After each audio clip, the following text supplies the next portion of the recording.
দেশের সবচেয়ে বড় স্থলবন্দর বেনাপোল কাস্টম হাউসে রাজস্ব আদায়ে বড় ধস নেমেছে। ৬ মাসে প্রায় ১,০০০ কোটি টাকা রাজস্ব কমেছে বলে দাবি আমদানিকারক ও ব্যবসায়ীদের। এছাড়া শুল্কায়ন প্রক্রিয়ায় জটিলতা এবং পণ্যবাহী ট্রাক খালাসে দীর্ঘসূত্রতার ফলে ভারত বাংলাদেশের দ্বিপাক্ষিক বাণিজ্যও স্থবিরতা নেমেছে বলে মনে করছেন সংশ্লিষ্টরা। বকুল মাহবুবের পাঠানো তথ্য চিত্রে ডেস্ক রিপোর্ট।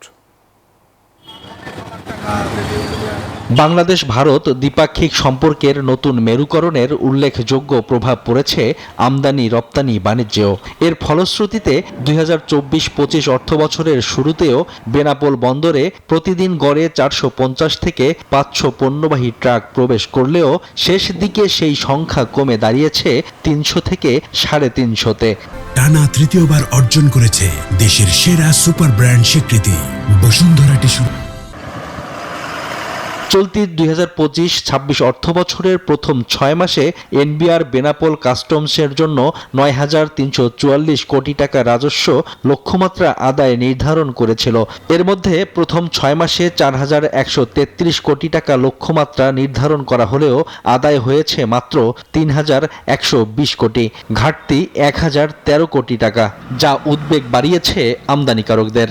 ৫ই আগস্টের পরে বাংলাদেশ ভারতের সম্পর্কের কিছুটা অবনতি হয়েছে। অবনতির কারণে আমদানি রপ্তানি কিছুটা কম হচ্ছে। দুই দেশের সম্পর্ক ভালো যাচ্ছে না, যার জন্য অনেক পার্টিও মুখ ফিরে নিচ্ছে, করবো কি করবো না। এতে করে আপনার রেভিনিউ বানা হলে অনেক কম আসতেছে। বেনাপোল স্থল বন্দরের তথ্য অনুযায়ী ২০২৫ সালে এ বন্দর দিয়ে জানুয়ারি থেকে জুন পর্যন্ত আমদানি হয়েছে ১০,১৫,৫১২.৯২ মেট্রিক টন। অপরদিকে শেষ ৬ মাস জুলাই থেকে ডিসেম্বর পর্যন্ত আমদানি নেমেছে ৮,৪৭,৯০৭.৩১১ মেট্রিক টনে, কমেছে ১,৬৭,৬০৯ মেট্রিক টন। দুই দেশের সাথে সম্পর্ক উন্নতি করলে বা উন্নতি হলে যে রাজস্ব ঘাটতি এটা কেটে যাবে। সংশ্লিষ্টরা বলছেন, শুধু আন্তর্জাতিক সম্পর্ক নয়, কাস্টমস ও বন্দরের অভ্যন্তরীণ অনিয়ম, জটিলতা ও অতিরিক্ত ব্যয়ের কারণেও আমদানি কমছে। ভারত বাংলাদেশের যে বাণিজ্যিক একটা সুসম্পর্কের যে টান পড়ন আছে, এটা মূল কারণ।